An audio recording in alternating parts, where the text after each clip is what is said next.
Hi, welcome to Happier Ladies Ready, Set, Pod. We're bringing you 5 mini episodes this week to help you make a smooth transition into the new year. We don't want to hit the ground running in 2026. That's not our vibe. We'd prefer to land softly and walk with steady purpose. Join us as we reflect, recap, and set intentions. I'm Azizi Williams. I live and work in the LA area. I'm a mom of 2 adult children, and I'm an education professional in the independent school world. I'm here with my sister, Malika Amandi. That's me. I'm a SoCal native living in Western Massachusetts, a mom of 2 littles, and I work in higher ed. In this episode, we share part 2 of our reflection prompts, this time to get ready for 2026. Last episode, we talked about what we wanted to let go of or release and what we wanted to acknowledge ourselves for the year and what we wanted to embrace moving forward. So today we're going to get very specific to think about how we actually want to feel during the year. So if you're following along and doing this exercise as well, I invite you to just answer these questions as well. So Azizi, you did this exercise on your own time. I asked you to just write down any words that came to mind of how you wanted to feel. So what's the list that you came up with? Confident, energized, settled, at ease, connected, hospitable, and grounded. What's your list? Grounded, beautiful, hospitable, soft, receptive, strong, present, grateful, on the path, witness, breath, yoga, awe, creative, remarkable, joyful, radiant. That's like all the things you want to feel. Your list is so long. I was writing fast. Wow. I think it's funny the overlap that we have. We both put hospitable. We did. I think it's because we're talking about the same things every week. It would make sense that we align. And I want to add beautiful because I love that. Of course I want to feel beautiful. But what does witness mean? Witness is kind of like, I think, a way of saying like, I want to be present to what's going on in my life and really see things from that observer standpoint as well. Observer. Okay. Now, you have this list. Kind of highlight 3 of those feelings that really resonate with you. I chose confident, Okay, connected, and at ease. And what are your 3? I chose beautiful, awe, and soft. Oh, interesting. Okay. I like this year for you. We're going to take a break. And then when we come back, we'll do more work with our getting ready for 2026.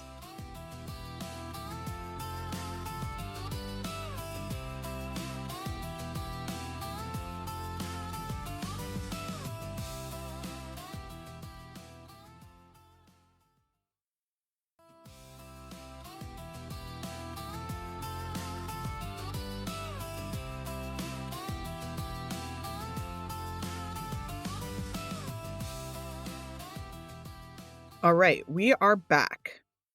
So for each of the 3 feelings that we chose, I want us to come up with a little mantra that captures what that feeling means to you. So for instance, last year, one of my words was rhythm, and I came up with the phrase, I lean into rituals and routines that ground me. That was kind of what I meant by rhythm. Malika, what are your mantras for your 3 words? The first word is beautiful. Beauty surrounds me in my style, my home, and the places I visit. I am delighted by the beauty around me. Okay. I love this for you. This is going to be a fun year. We're going to get into aesthetics. So there was a values assessment that I did earlier in the year, and it kind of revealed that beauty is really important to me, which I kind of know this, but of all my values, it's one of the higher ones that I really care and respond to the way things look the way that I look and the way I present to the world physically and my home. So these are things that I know, Mm, but I haven't really ever prioritized that in terms of just owning that's what I mhm. want to feel and experience. I love that for you. And, I want to point something out. So at our Thanksgiving time together, we took photos. Your photos look beautiful. Oh, thank you. Like you have figured out how to frame your Hmm. face and wear the things that highlight you. And I spend a lot of time buying clothes, but somehow they're not helping me in these Mhm. photos. Like I really, when I looked at your photos, I was like, oh, she's got a pop of color Mhm. next to her face. Anyway, you are beautiful. And I love this for you. So, like, really lean into it. Thank you. Okay. What's your next mantra? So the word is awe. Mhm. I am open and curious. I lead with gratitude and look for magic Mm, everywhere. figured out how to get other values I into that know. one. I know. Okay. Is that cheating? I mean, it's all for me anyway. It's true.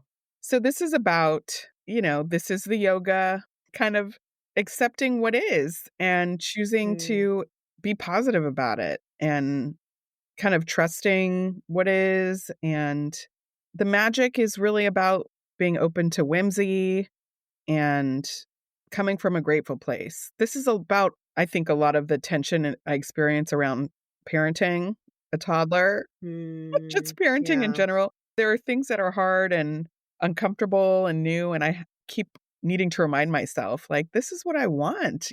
This is something that Hmm. I've really chosen into and am grateful for. And so I want to experience the gratitude while I'm in it and not just, especially because so many people tell me, like, these are the good years and you'll look back and you'll miss this time. And maybe I will or maybe I won't, but I don't want it to be because I wasn't present during it. Yes, it's interesting. When I think of awe, it's like being impressed or like being inspired by nature Mhm. or by something that's grand or what's around me.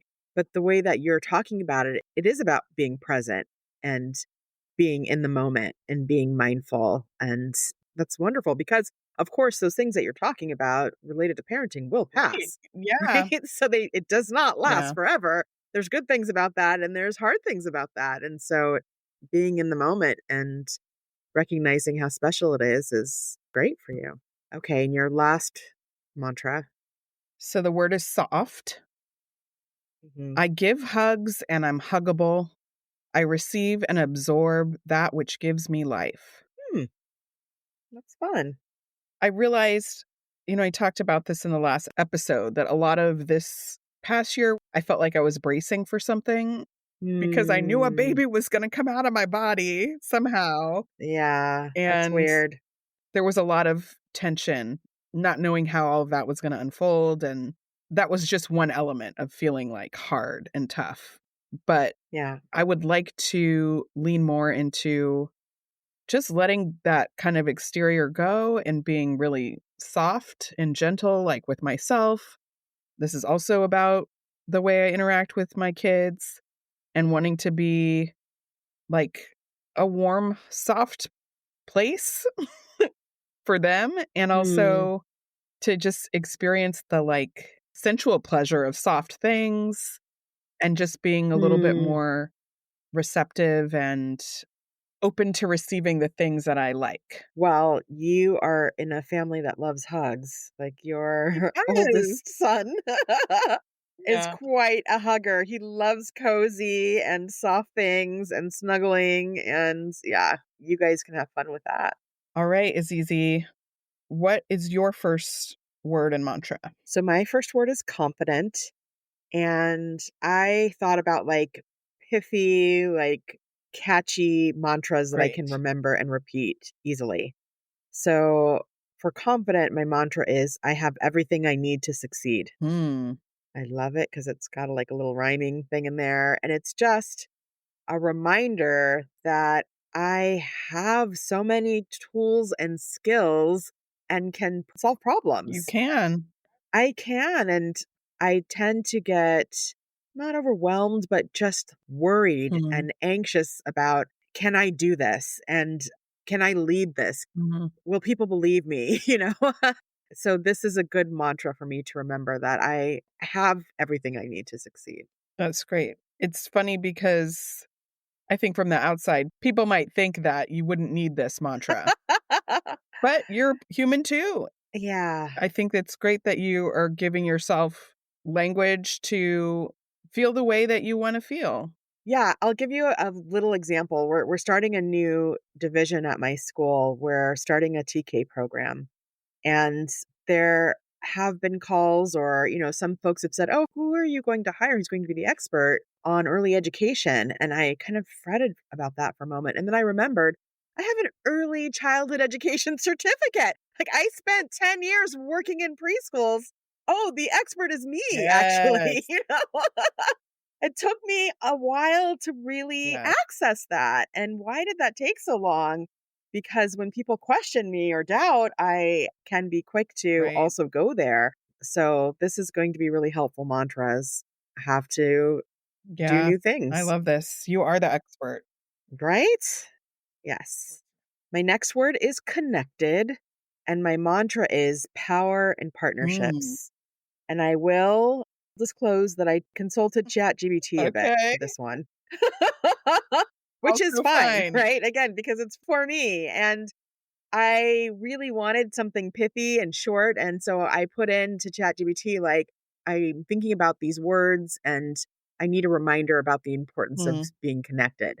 So I put this together. I don't think this is one that it gave me, but I love it because there's power in Yeah. connection. It's not just a nice to have, but you actually reach out to people and you can ask for help, and you're strengthened when you have strong connections.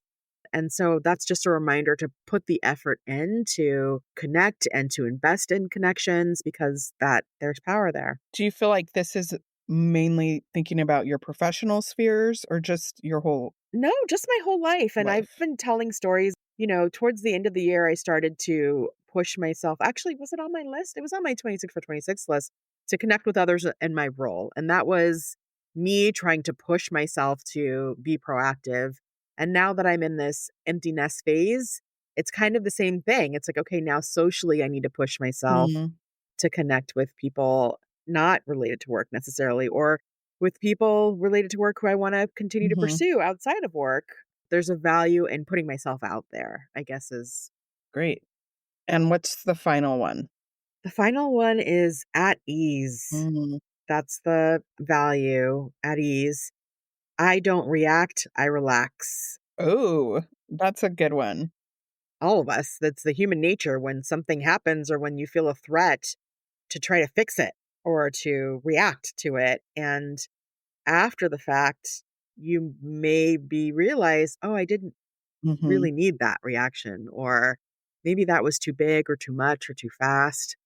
And so, this is just a reminder to just chill, Okay. chill out. And I feel like every year I have Right. some version of this. Like I've had a slow down, I've had a like be light, like I've had versions of this, but I want to be at ease. I like it. Yeah. All right. Well, these are great mantras for us and values. Certainly fodder for our word of the year. Oh yeah. I think something else to do with these feelings is to know just how driven we are by feelings in our Hmm. lives and to kind of imagine, okay, when I'm at ease, what am I doing? Like, what does the surveillance camera see me Mhm. doing when I'm at ease or when I'm confident or connected to really get clear Mm. about the behaviors. So when I'm soft, what do I see myself doing or saying or where am Hmm. I? Just kind of filling in what makes these feelings really come to life in our body and in our environments. So sort of painting a visual picture of what it looks like, what the moves Exactly. are. Okay. So, listeners, if you try this and come up with some mantras and feelings, we would love to hear them. We're open for that. You can always send us an email, happierladies@gmail.com. All right. So now we're going to share our peak of peaks. Today we're talking about reading. Azizi, what was your most favorite book of the whole year? Wow. I couldn't choose just one. I had to choose a fiction and a nonfiction. And I will say that these were probably the more recent books that I've read. So there could be some recency bias in here. Latest is the greatest. These were great books, so it doesn't matter. The first one is No Surprise, Unreasonable Hospitality by Will Giarda. I did a whole segment on it. I was just so inspired, moved, and really helped me think differently about things. So I highly recommend that as my nonfiction. And then my fiction was First Time Caller. It was a delightful surprise. I loved the audio reading of it, even though you It did not wasn't like for it. me, but But I thought it was delightful. fun. What's yours, Malika? Because you picked 2, I get 2 as well. Of course you do. So for nonfiction, I picked Tranquility by Tuesday by Laura Vanderkam. And I think that was actually the only nonfiction book I read this year, Oh, which is funny. that's easy But to it was pick. also a winner. Obviously, I shared about it on the podcast. It had a big impact on me. And then for fiction, I chose Pickup by Nora Dahlia, which is a Mm. romantic comedy. It's kind of set in the world of pick up and drop off for kids at a kid's school. Oh. And it's like all of the things that go Wow. on with the parents that pick up and drop off. And Oh, I could write a book about that. yeah, it's so funny. It moves on from there. That's not the only location, but it's just such a specific kind of situation. If you're in it, and it's so funny to set Yeah. a novel there. And it's quite entertaining and yeah, a very good read. All right. Thank you for listening to this episode. You can find our show notes in the episode description. If you like us, rate, review, and tell a friend. And don't forget to follow us. We'd love to hear what's making you happier. Send us a message at happierladies@gmail.com. Our show was edited by Magnus Bjorgum, and our theme music was created by Norma Mondi. You can find us on Instagram and YouTube at Happier Ladies and on the web at happierladies.com. Azizi, are you ready? Set. Pod! Bye! Bye.